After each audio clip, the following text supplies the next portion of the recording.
So I have a Facebook friend whose life seems perfect. She lives in a gorgeous house, and she has a really rewarding career.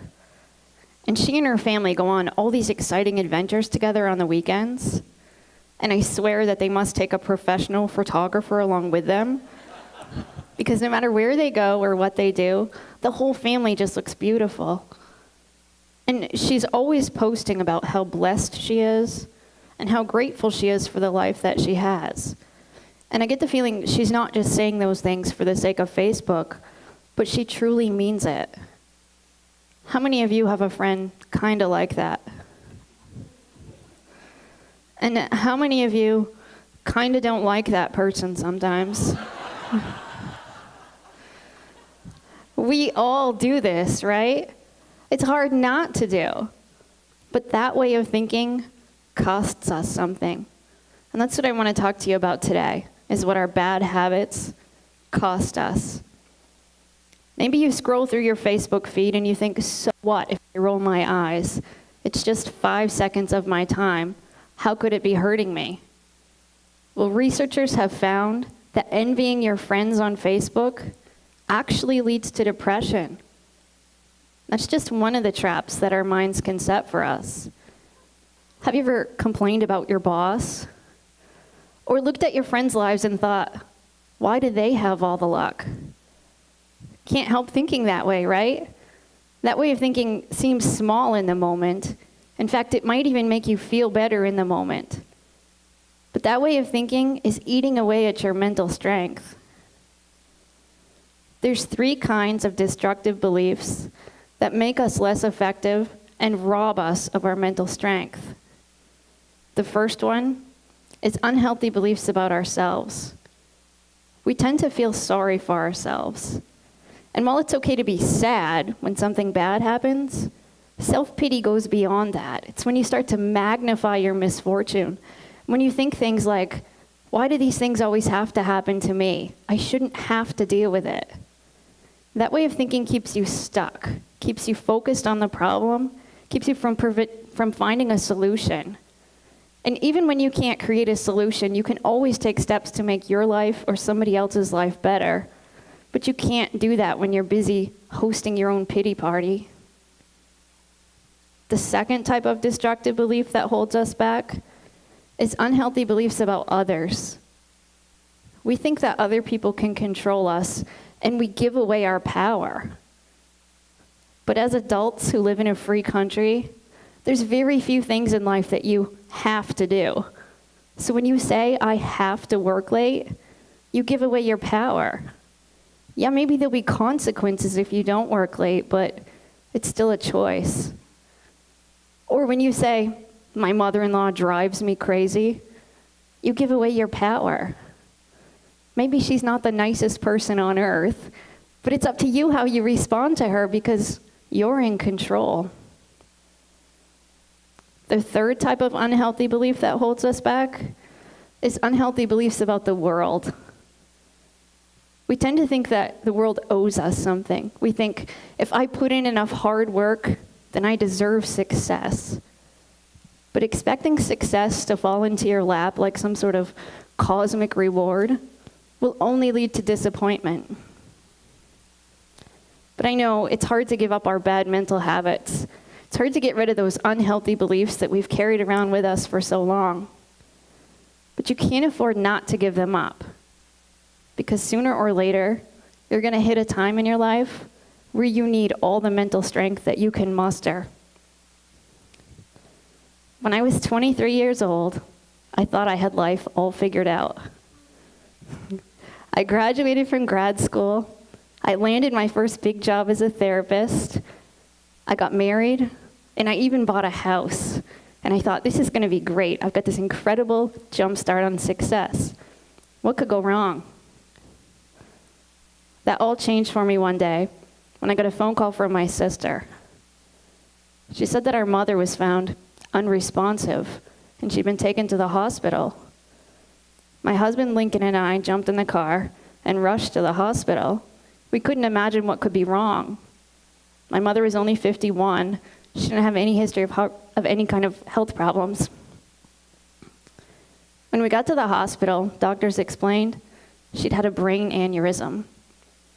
And within 24 hours, my mother, who used to wake up in the morning saying, "It's a great day to be alive," passed away.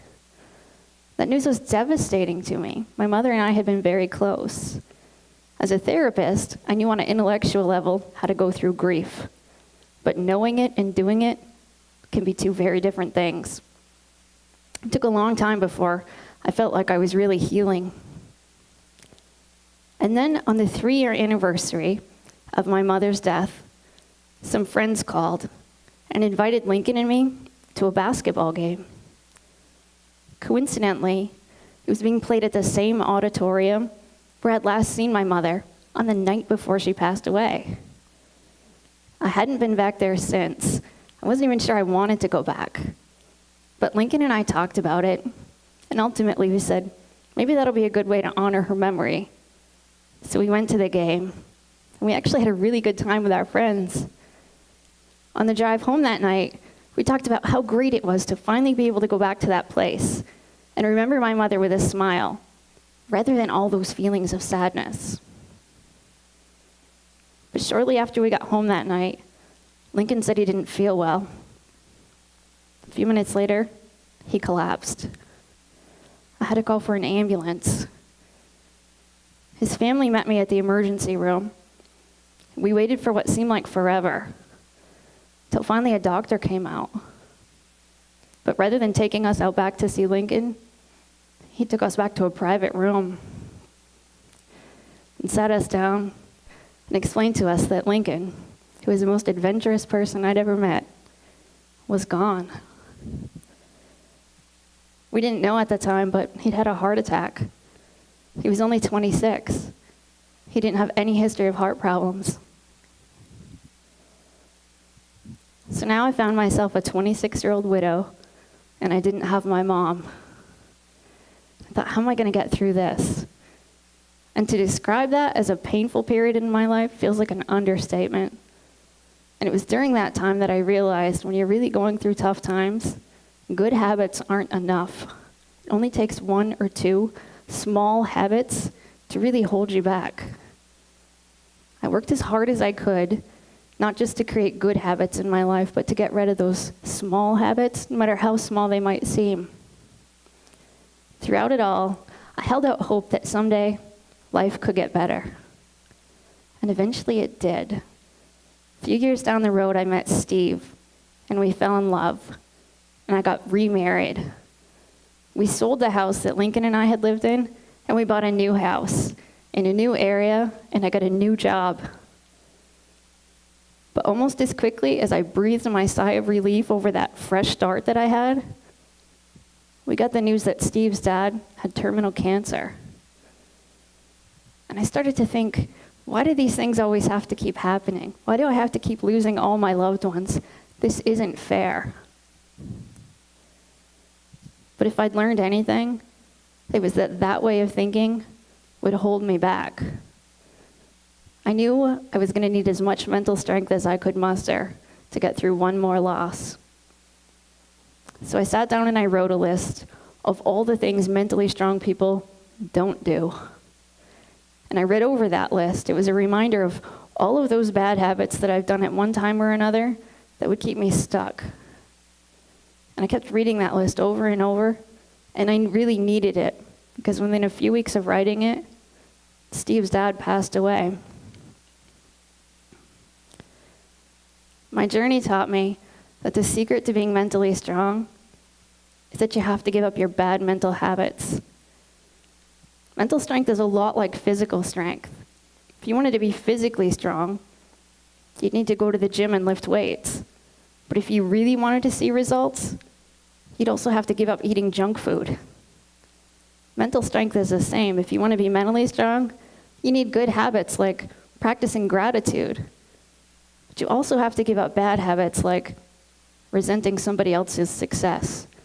No matter how often that happens, it'll hold you back. So, how do you train your brain to think differently? How do you give up those bad mental habits that you've carried around with you? It starts by countering those unhealthy beliefs that I talked about with healthier ones. For example, unhealthy beliefs about ourselves mostly come about because we're uncomfortable with our feelings. Feeling sad or hurt or angry or scared, those things are all uncomfortable. So we go to great lengths to avoid that discomfort. We try to escape it by doing things like hosting a pity party. And although that's a temporary distraction, it just prolongs the pain. The only way to get through uncomfortable emotions, the only way to deal with them is that you have to go through them. You have to let yourself feel sad and then move on, and to gain confidence in your ability to deal with that discomfort.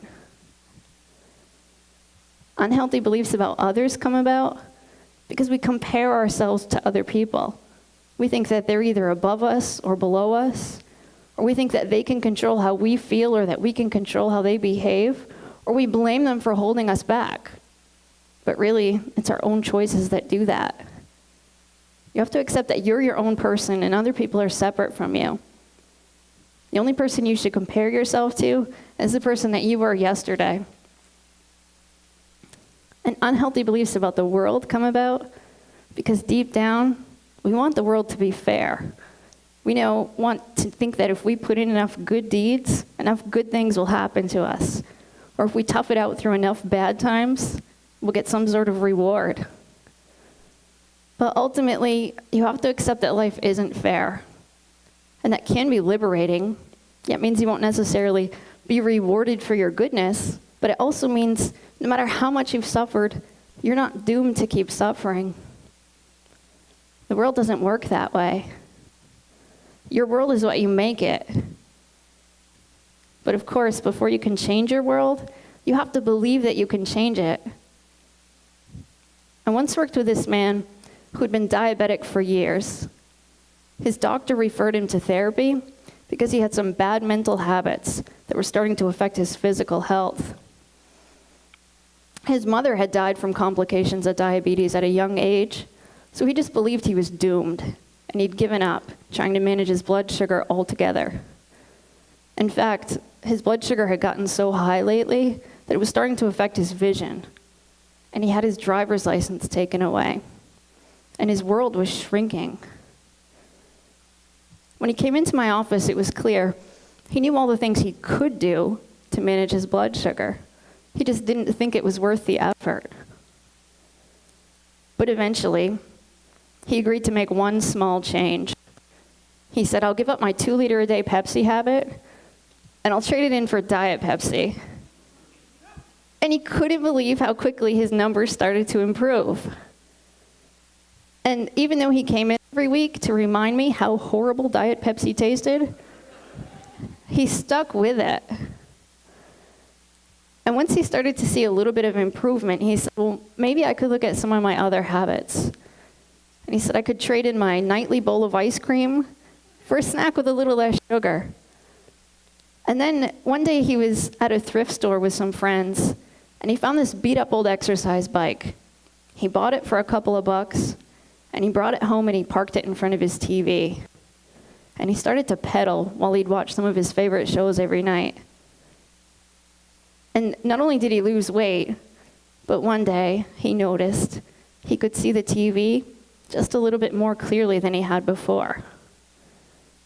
And suddenly it occurred to him, maybe the damage done to his eyesight wasn't permanent. So he set a new goal for himself to get his driver's license back. And from that day forward, he was on fire. By the end of our time together, he was coming in every week saying, okay, what are we going to do this week? Because he finally believed that he could change his world and that he had the mental strength to change it and that he could give up his bad mental habits. And it all started with just one small step. So I invite you to consider what bad mental habits are holding you back. What unhealthy beliefs are keeping you from being as mentally strong as you could be? And what's one small step that you could take today, right here, right now? Thank you.